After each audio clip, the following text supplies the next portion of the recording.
reivindicações, protestos, clamores por justiça marcaram os últimos anos da nossa nação. É 2018, ano de Copa do Mundo e eleições. Qual é a cara do nosso país?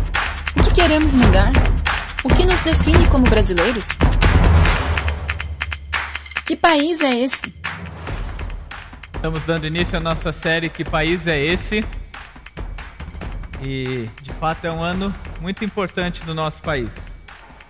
Depois de 4 anos de espera, nós chegamos a um momento bem decisivo novamente. E esse ano é um ano muito importante para todos nós como nação. E o momento bem decisivo é... Quem pensou na Copa do Mundo, levanta a mão.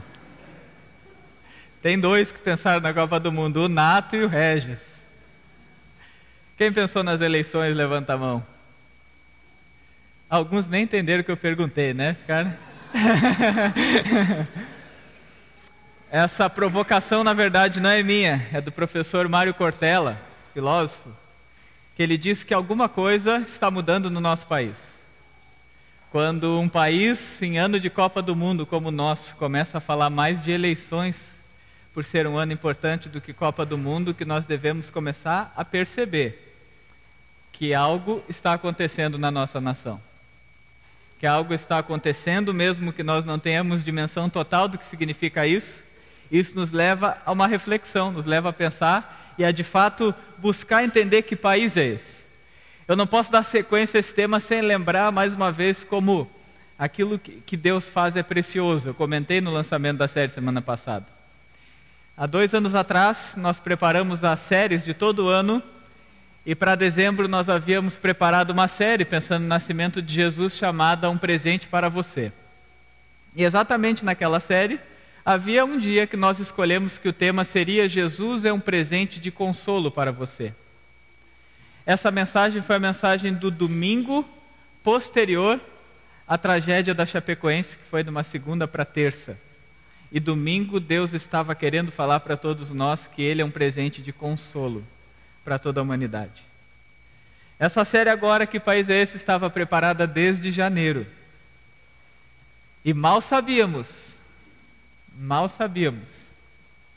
que ela viria a ser tema das nossas mensagens, da nossa reflexão no momento tão importante, quem sabe que mexeu tanto na nossa estrutura como país, como foi esse momento que nós tivemos agora. E que bom que nós podemos pensar que país é esse. No seu livro sobre ética, Dietrich Bonhoeffer diz o seguinte: não há dúvida de que ocorrem situações e épocas em que a moralidade não é algo natural, seja porque não é praticada, seja porque se tornou questionável em seu conteúdo. É nesses tempos que o ético se constitui como tema. Ao refletir sobre a sociedade, ele percebe que o ético, que é algo que deveria ser tão natural da existência humana, de tempos em tempos, ele se torna tema da nossa reflexão, porque de tempos em tempos nós de novo nos perguntamos o que deve ser questionável, o que de fato não é mais natural, qual é a verdadeira prática do exercício da ética, de como nos relacionarmos, como sermos cidadãos, de como sermos participantes de um país, de uma democracia, de uma nação. E nessas épocas então se constitui em tema aquilo que é ético. E eu peço para soltar a próxima imagem, que é uma imagem que com certeza todos nós vimos, do que aconteceu no nosso país nos últimos dias, que foi a greve dos caminhoneiros. Eu e o pastor Daniel, a gente estava pedalando, até porque não tinha gasolina, né, Daniel? E nós estávamos pedalando e a gente disse, a gente sabe que os caminhoneiros são importantes, mas como a gente esquece fácil. Quando tudo para, a gente percebe o que significa de fato esse movimento. E eu não sei como você percebeu esse movimento da greve dos caminhoneiros. Teve muita gente que apoiou, teve muita gente que, não digo que não apoiou, mas que começou a se preocupar pela dimensão que foi se tornando tudo o que aconteceu em nosso país. E quando ficaram sabendo do tema, eu agradeço as muitas contribuições. Depois eu vou falar de algumas pessoas que contribuíram, mas nessa primeira imagem, algumas pessoas me mandaram uma mesma imagem, que é uma imagem que mostra como, por exemplo, o Japão soube lidar com a situação de crise no país diante de um desastre. Como os Estados Unidos se moveram como nação e diante do desastre também, das tragédias também se movem, se unem como nação e acabam fazendo um grande mutirão, vamos dizer assim, de reconstrução. Também diante do atentado terrorista da França, como foi a postura dos taxistas. E essa imagem, no fim, tem a bandeira do Brasil dizendo, enquanto isso, no Brasil, diante da greve dos caminhoneiros, a gasolina foi para mais de R$9 em alguns lugares, e o saco de batata de 70 para 700. Até diz a brincadeira lá, prato de arroz e carne, R$10. Prato de arroz, carne e batata, R$110. Porque, de fato, houve alguns abusos. E eu, então, compartilhando, conversando com algumas pessoas, e alguém me disse assim, pastor, mas é muito fácil a gente falar mal do Brasil. Muito fácil a gente pegar esses dados, porque a gente não estava nos Estados Unidos, e não sabe como as pessoas também exploraram essa situação. Nós não sabemos como na França foram explorados. Nós temos exemplo dos taxistas. Mas a nossa nação se moveu. Se você procurar na internet vai ver, teve barbeiros, cabeleireiros que cortavam e faziam a barba dos caminhoneiros de graça. Teve confeiteiros que doavam 400 pães por dia, mesmo sabendo que ia faltar para o seu comércio, para abençoar e dizer, nós estamos juntos para fazer alguma coisa pelo nosso país. Eu estava fazendo semana passada umas bodas de ouro e sentou na mesa junto comigo o dono de uma lanchonete bem conhecida aqui em Jaraguá. E ele disse, pastor, eu estou apoiando porque a nossa nação precisa fazer alguma coisa. E eu estou mandando, com a pouca gasolina que eu tenho, 10 lanches por dia para os caminhoneiros que estão fazendo a sua greve, que estão protestando, porque nós precisamos de sacrifício para nos mover pelo Brasil. E essa reflexão, essa pequena pergunta, será que a gente não percebe que no nosso país também tem movimentos bons? Já curou uma primeira visão que eu tinha trabalhar sobre o tema. Porque eu e você somos contagiados a falar mal do Brasil. A dizer que brasileiro é sempre assim, que no Brasil nada dá certo, que no Brasil tudo é errado. Mas o desafio de Deus para mim e para você é que nós venhamos a amar essa nação. Que nós possamos aprender diante de Deus o que significa de fato viver como nação. O como de fato esse nosso país, ele pode ser diferente também. E não entrarmos em discursos de senso comum de dizer lá fora é bom, aqui é ruim. A grama do vizinho sempre é mais verde. Esse discurso é um convite para você amar esse país que você vive. É um discurso para você entender que Brasil, França, Japão, Estados Unidos carecem do mesmo mal. São formados por seres humanos pecadores. E o pecado destrói o nosso ser cidadão. O pecado destrói aquilo que Deus colocou como responsabilidade na nossa vida. O pecado destrói a nação. E não é a nação brasileira. Jesus não morreu por brasileiros pecadores. Jesus morreu pelo mundo pecador. E quando nós começamos a perceber a dimensão do amor de Deus, nós assumimos o compromisso de dizer, Senhor, queremos ser agentes na tua nação. Queremos ser pessoas que de fato pensam nesse país, vivem nesse país e agem nesse país para também ser bons testemunhos, ser pessoas que de fato amam esse Brasil. E eu convido você para amar esse país que você vive e aprender diante do Senhor o que Ele tem para nos ensinar com esse tema. Que país é esse?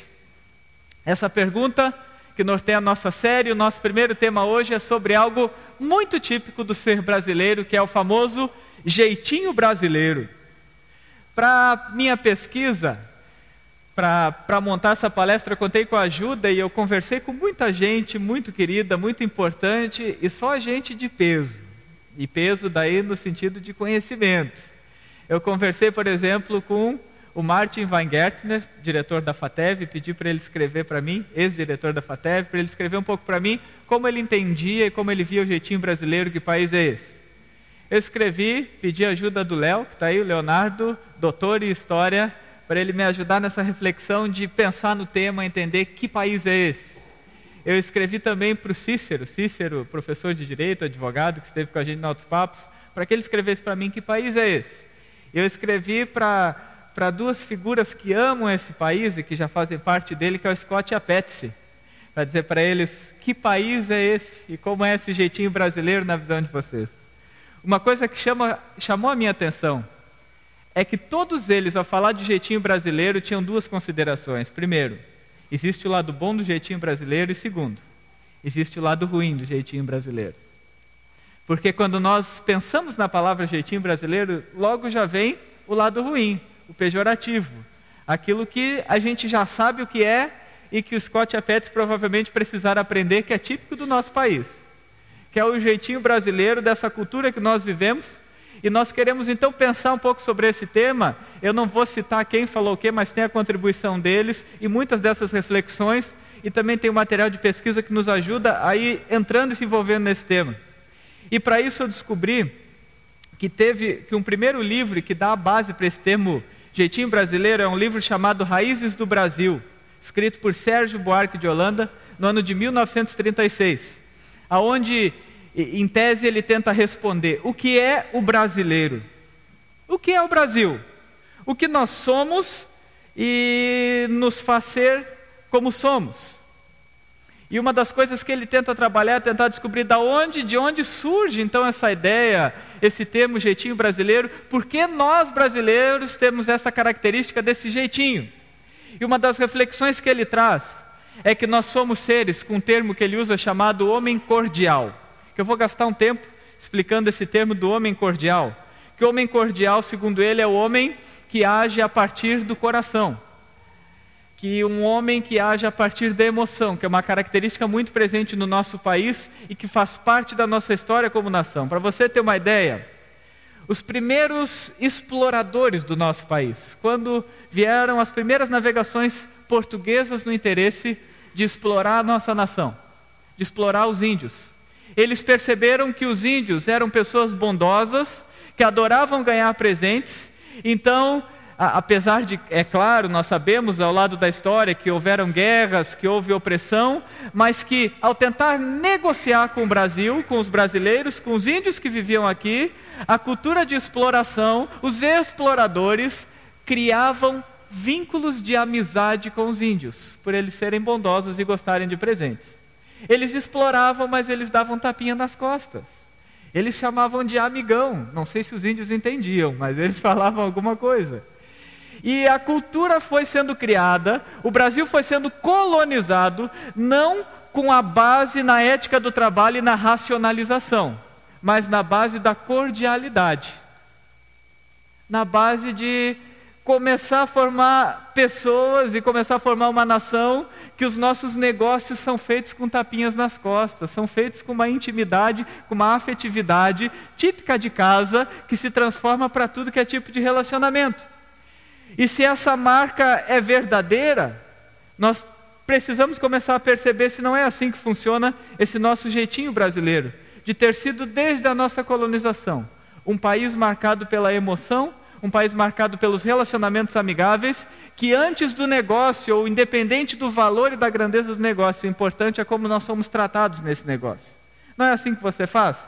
Quando você chega no restaurante, uma das coisas que você diz é: eu venho de novo nesse restaurante. Por quê?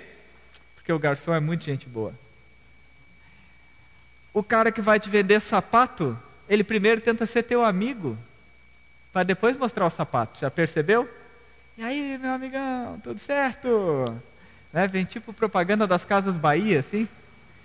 Vem sendo amigão. E a gente vai sendo envolvido nessa amizade. Daí daqui a pouco tem gente que até usa a frase: eu até pago mais caro, mas aqui o pessoal é muito gente fina. Uma nação criada e desenvolvida nos seus relacionamentos a partir da afetividade. E ao trabalhar esse livro, ao trabalhar o termo sobre ser cordial, uma das coisas que vai se falar é o que difere o Brasil de outros povos. Qual é a raiz do nosso jeitinho brasileiro? É que em todas as nossas relações sociais, nós buscamos criar intimidade, familiaridade, proximidade.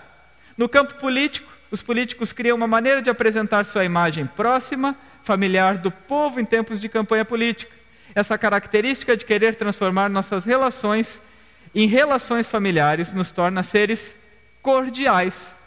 Diz que o jeitinho brasileiro vem dessa origem, que nós gostamos de criar relacionamentos que têm a ver com a proximidade com as pessoas. E os políticos usam desse recurso, e aqui, sem um julgamento de valores, político A, político B faz verdadeiramente ou não faz, mas é meio que uma obrigação de todo político, a partir de agora, dar sorriso e abraço em todo mundo. E quem sabe tirar foto. E quem sabe na sua campanha mostrar fazendo isso com bastante gente. Porque por mais que a gente saiba que não é isso que faz a diferença, no fundo as pessoas gostam. Ele deu um sorriso para mim. Ele me deu um abraço. Ele tirou foto com as crianças. Olha só, nesse a gente pode votar. A imagem tem um compromisso com o cordial. E o cordial no sentido de buscar proximidade, no sentido de buscar afetividade ou desenvolver relacionamentos. Então, pegando essa ideia do homem cordial, nós percebemos que na afetividade dos relacionamentos, nós vamos nos formando como seres. E aí eu quero, sobre esse tema Jeitinho Brasileiro, pegar a colaboração de um artigo muito bom, pequeno, quem quiser ler em casa depois, eu vou falar parte deles, que é um artigo de Luiz Roberto Barroso, ministro do STF. E o seu artigo se chama Ética e Jeitinho Brasileiro, escrito em O Globo. Ele diz assim: jeitinho brasileiro é uma expressão que comporta múltiplos sentidos.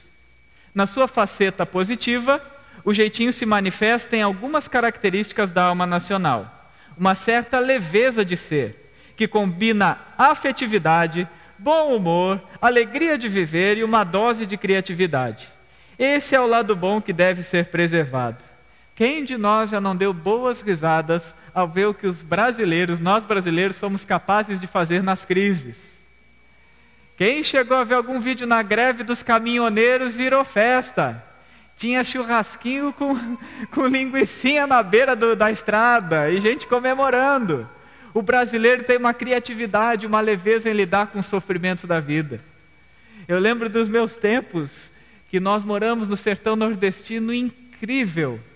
A capacidade das pessoas de achar uma alegria, mas uma alegria na simplicidade, uma alegria na dificuldade, uma alegria de superar seus problemas. Esse jeitinho de lidar com a vida, de ser caloroso mesmo em meio a todas as circunstâncias e todos os ventos contrários. Aprender nesse jeitinho. Ele fala mais: o jeitinho constitui também um meio de enfrentar as adversidades da vida. Está muitas vezes ligado à sobrevivência diante das desigualdades sociais, das deficiências dos serviços públicos e das complexidades legislativas e burocráticas. Há um critério relativamente singelo para saber se o jeitinho é aceitável ou não. E aqui ele começa a nos fazer pensar. Verificar se há prejuízo para alguém ou para o grupo social. Se a resposta for afirmativa, dificilmente haverá salvação. Escreve mais. Apesar de ter o lado positivo, de trazer leveza, de trazer sabedoria para superar dificuldades da vida, esse jeitinho tem uma face negativa. E a face negativa do jeitinho é bem conhecida de todos nós. Ela envolve a pessoalização das relações, ou seja, o cordial, para o fim de criar regras particulares para si, flexibilizando ou quebrando normas que deveriam se aplicar a todos. Esse pacote negativo inclui o improviso, a colocação do sentimento pessoal ou das relações pessoais acima do dever, e uma certa cultura de desigualdade que ainda caracteriza a cultura brasileira. O improviso se traduz na incapacidade de planejar, de cumprir prazos, em última análise de cumprir a palavra. Vive-se aqui a crença equivocada de que tudo se ajeitará na última hora, com um sorriso, um gatilho e a atribuição de culpa a alguma fatalidade. O sentimento pessoal acima do dever se manifesta no favorecimento dos parentes e dos amigos, no compadrio, na troca de favores, o toma lá da cá. A cultura da desigualdade expressa a crença generalizada de que as regras são para os outros, para os comuns, e não para os especiais como eu. E aí vem a permissão para furar fila, ou parar o carro na calçada, ou quem sabe muitos outros exemplos. O problema do jeitinho brasileiro é que nesse relacionamento afetivo, nós começamos a perceber que o improviso, que deveria ser apenas uma maneira de driblar as dificuldades, se forma um modo de viver. E aí nós levamos 7-1. Porque a gente pensa que na hora sempre vai dar certo. Aí a gente começa a ver tantas pessoas que diante de um prazo sempre esperam que o professor seja amigo e dê 5 dias a mais para entregar o trabalho. Que o patrão seja bem camarada e entenda que não deu para acabar hoje, que amanhã eu trago. Nós começamos a usar o jeitinho brasileiro sempre em nosso favor, apesar de achar que o Japão é bom, os Estados Unidos são bons, a França é boa, o problema é o Brasil. O problema são os brasileiros e não percebemos o quanto esse jeitinho brasileiro tem a ver conosco. Essa facilidade para quebrar regras sociais em um passo se transforma em violação direta e aberta da lei. E aí vem as pequenas fraudes, como quem sabe o atestado médico falso, a consulta com recibo ou sem recibo e a nota superfaturada para aumentar o reembolso. Depois, sem surpresa, vem a corrupção graúda. Começa aqui.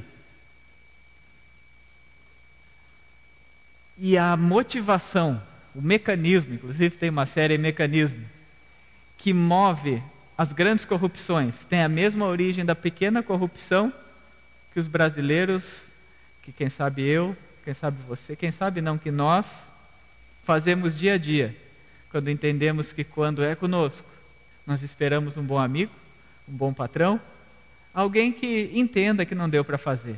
William me permite usar o exemplo de manhã? William deu um exemplo maravilhoso aqui. William foi para a Alemanha, e quando estava voltando da Alemanha, eu estou contando porque ele contou hoje de manhã no culto, e então eu tenho essa liberdade de contar. William foi para a Alemanha e quando chegou na Alemanha lá, comprou um pote de 1 quilo de Nutella, porque lá era bem mais barato. Só que na hora do embarque, ele percebeu que tinha excedido o peso das mercadorias e foi conversar com a moça do aeroporto e disse assim: não tem como dar um jeitinho aí? A moça disse assim: fala com ela ali. E quando ele foi falar com outra, ele disse: olha, eu estou indo para o Brasil, é só 1 quilo de Nutella, não tem como dar um jeitinho aí? E dela disse assim: ela mandou você falar comigo? Sim. Ela está querendo que eu perca meu emprego? Você percebe? A pessoa nem entendeu o que ele queria dizer com jeitinho. E ainda entendeu que seu emprego estava em risco. Mas nós nos habituamos a pensar no jeitinho brasileiro como algo que quando tem a ver comigo eu espero um bom camarada, um bom amigo, um bom patrão, um bom empregado, um bom professor, que ele entenda a minha situação. O professor Leandro Carnal, nas suas palestras, ele diz: no Brasil ninguém se atrasa. No Brasil a culpa do atraso sempre é do trânsito. Eu não me atrasei, é culpa do trânsito. Ah, professor, eu não entreguei o trabalho porque é culpa da impressora. Vocês perceberam? A culpa sempre tem um nome, e um nome que não pode se defender. A culpa é do trem, não é? O trem, eu chego a ter um alívio quando eu estou atrasado para a reunião do presbitério quase sempre, e mando assim: o trem está passando. A gente chega a dar aquela respirada aliviada, assim, né? O trem está passando. Mas nós não notamos que diante disso tem um problema. Tem uma gravidade que é a mesma gravidade que leva a grandes corrupções. Porque é o funcionamento disso na nossa vida, que nos leva para uma outra dimensão. Eu quero convidar você para olhar para a palavra de Deus para perceber que o jeitinho brasileiro, ele vem muito antes do brasileiro. Ele já aparece nas páginas das Escrituras, porque ele fala dessa realidade, de que o ser humano desviado, que o ser humano longe de Deus, que aquilo que é da nossa humanidade, nos leva a pequenas e grandes corrupções. E para olhar para o jeitinho brasileiro, eu quero olhar com você a história de um homem que recebeu o nome de um povo, mas que primeiramente ele tinha um nome que no seu tempo poderíamos dizer que era o nome de jeitinho, que se chamava Jacó. Jacó conhecido como enganador. E eu vou ler os textos que estão em negrito, a parte do texto que está em negrito, que é Gênesis capítulo, está errada ali a referência, Gênesis capítulo 32, versículo 22 a 32 e em diante. Gênesis capítulo 32, versículo 22 em diante.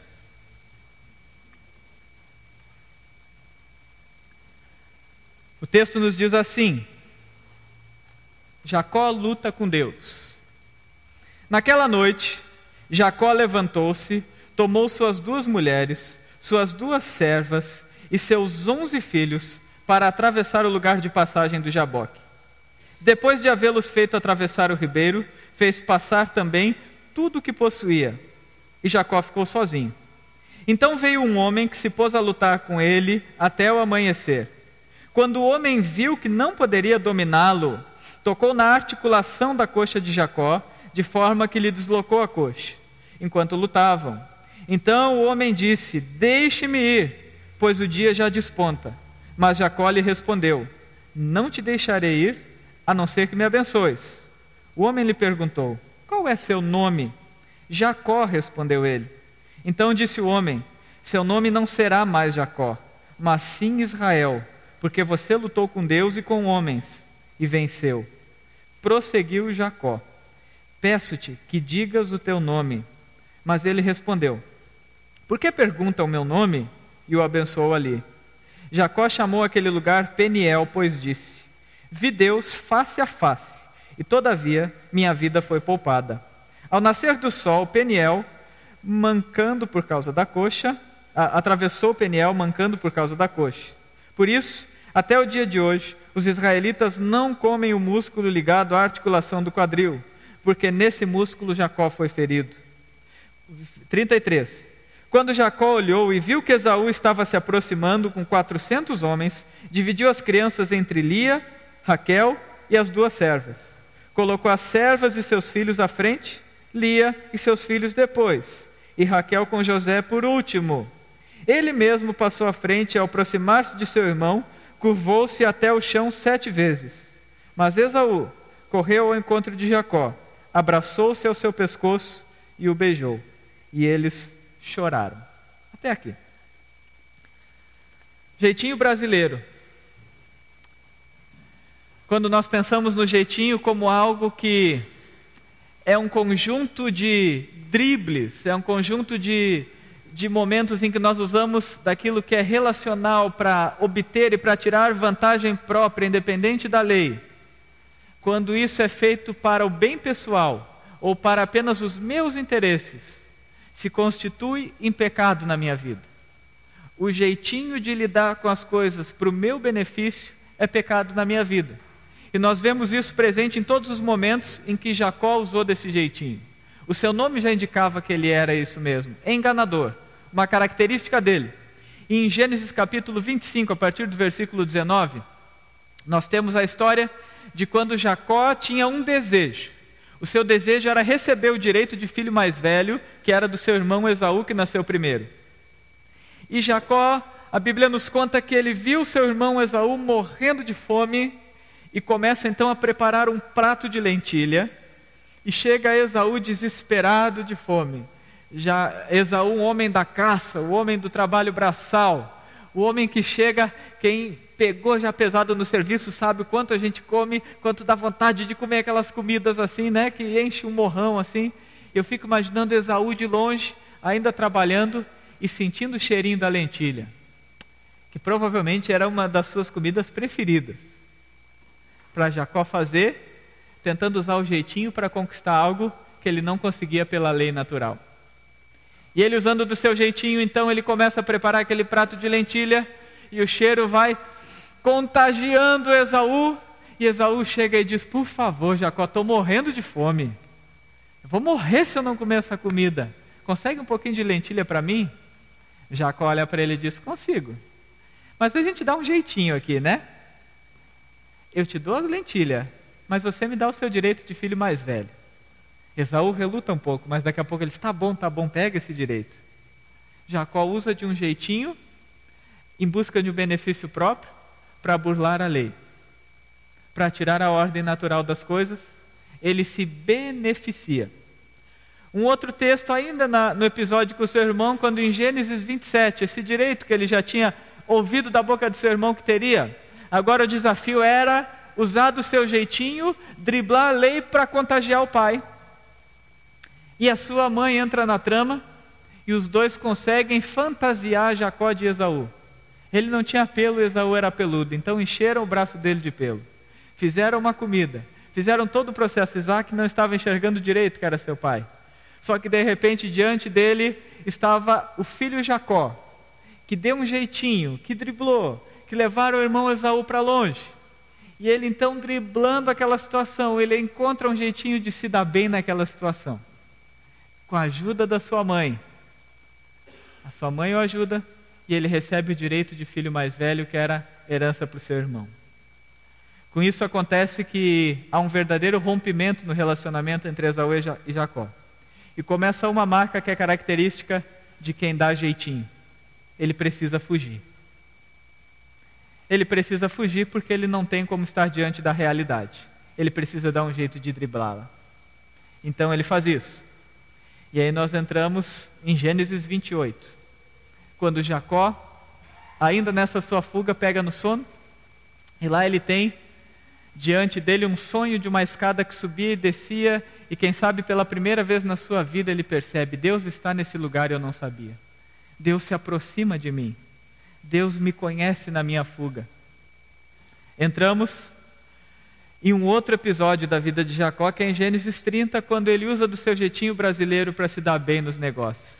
Ele faz um trato com o sogro, que eu não quero ser longe nessa jogada, mas o seu sogro era cheio do jeitinho também. Se você lembra, o sogro diz para ele: trabalha 7 anos para casar com a minha filha. E quando ele trabalha 7 anos, ele ganha uma filha de presente, só que ele queria outra. E daí o sogro disse: era a filha errada, então trabalha mais 7 que a outra filha é tua também. O sogro também era cheio do jeitinho. E eu nem vou dizer que tipo de reunião parece essa, de negócio de jeitinhos aqui. Mas aí começa então os animais que nascerem com listra são teus, Jacó. E ele faz um esquema que todo animal que nascia ia nascendo com listras, ia nascendo pintado. Vale a pena ler essa história depois em casa. E a Bíblia nos diz que ele foi se tornando muito rico porque ele deu um jeito de pintar os animais com um jeitinho, com uma forma ilegal, mas que trazia benefício próprio. Só que o que acontece? Os filhos de Labão começam a perceber e Jacó precisa fugir. Foge da família, foge nos negócios, precisa ir driblando aquilo que ele havia construído, com o tapinha nas costas e com seu desejo de se dar bem. Jacó então entra em Gênesis 32, e depois de muitas fugas, a Bíblia diz que ele não consegue mais fugir, que ele tem um encontro com Deus. E essa experiência do encontro com Deus não é como a nossa série anterior, de um romance bonito. É uma experiência diferente. A Bíblia diz que ele luta com um homem, e que ele luta a noite inteira, e que ele persiste. Só que ele sai ferido. Ele sai com marcas. Ele não é mais o mesmo. Ele sai com marcas profundas, onde ele percebe que não é mais possível fugir da realidade. Uma das pessoas que contribuíram com o tema diz que uma coisa que aconteceu na vida de Jacó é que ele sempre usou o seu jeitinho para conveniência, até o momento que ele se encontrou com a verdade. E quando ele encontrou a verdade, ele não podia mais ser o mesmo. A Bíblia nos mostra isso de uma forma tão real na vida de Jacó, que ainda mancando, ele parece que não aprende. Ele ainda usa o mesmo mecanismo, o mesmo sistema de defesa, o mesmo desejo de dar jeitinhos. E a Bíblia nos diz aqui no início do 33 que ele está indo para o reencontro com o irmão Esaú. E que ele faz de uma jogada para se beneficiar que é muito interessante.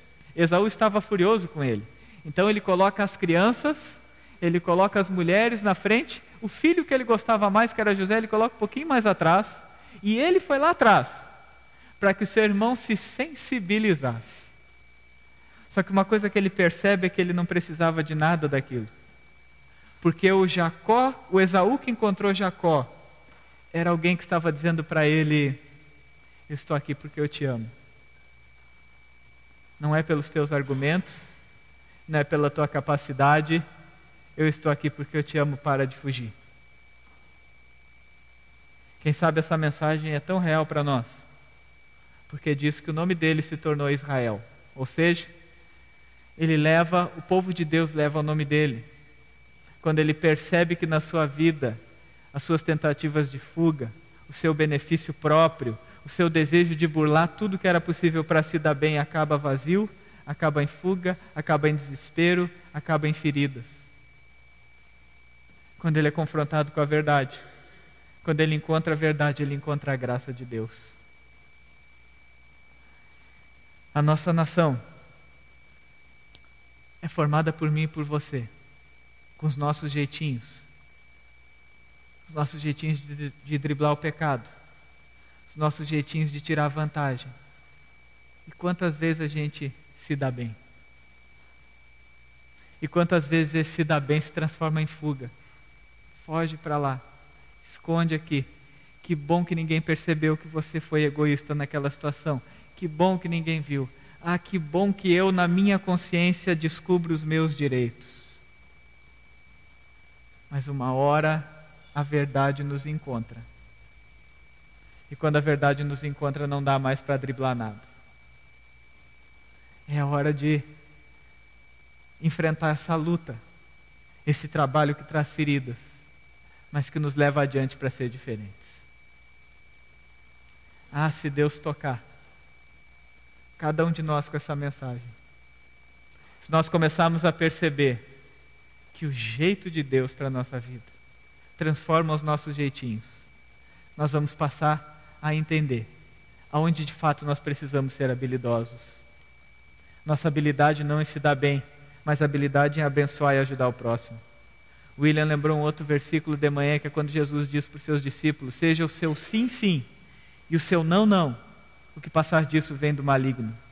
Eu preciso dizer para você que assim como Jacó, não está em nós a capacidade de mudar o nosso jeitinho. Ela se encontra na cruz. A cruz é a resposta de Jesus para todas as mazelas do nosso coração. Porque a cruz nos leva a entender que o que Jesus fez ali é por mim e por você. Para nos dizer: para de fugir, para de inventar, para de tentar benefício. Porque o verdadeiro benefício é no sangue de Jesus que você encontra.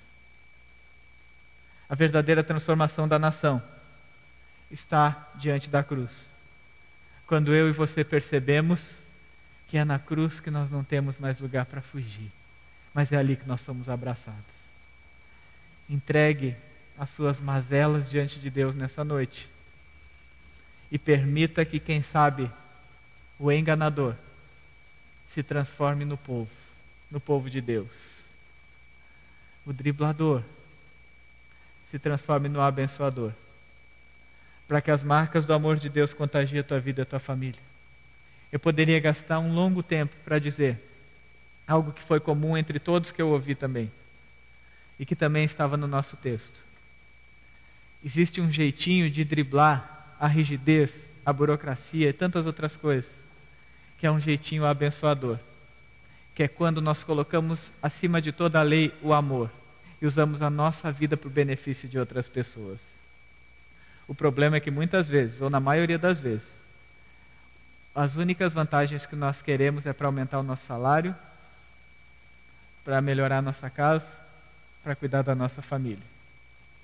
Que Deus nos ajude a ter uma visão de pensar, de se sacrificar, de viver, de lutar e de inclusive se machucar como Jacó, pela verdade e pela bênção do nosso país.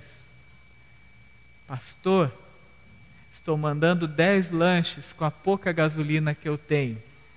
A gente tem que se sacrificar um pouco para ajudar esse movimento.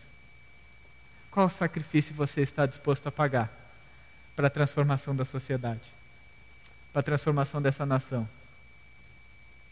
Quais palavras você vai parar de dizer que a culpa é do outro, que a culpa é do trânsito, que os brasileiros são assim mesmo, e vai assumir a responsabilidade de ser um agente de amor nessa sociedade? No seu livro Ética, Dietrich Bonhoeffer também diz o seguinte: o relacionamento comunitário só consiste nas concretas e infinitamente variadas relações de responsabilidade das pessoas entre si. De fato, uma comunidade, uma cidade, uma nação começa a ser uma nação com sinais do reino, quando eu entendo, quando eu percebo, quando eu vivo sabendo, eu sou responsável por ela e eu sou responsável pelo meu próximo. O mandamento de Jesus nos diz: ame ao Senhor teu Deus com toda a tua força, com toda a tua alma e com todo o teu entendimento, e ame ao próximo como a ti mesmo. Aqui está o resumo da lei, daquilo que Deus nos manda fazer. Ame, ame, assuma a sua responsabilidade diante dessa sociedade. Nós queremos ouvir uma música agora, chamada Brasil, Olha para Cima, que ela fala exatamente que diante do futuro do nosso país, que diante de tudo que acontece, há uma esperança para todos nós, que é olhar para Jesus, que é olhar para Deus e para o seu amor por mim e por você.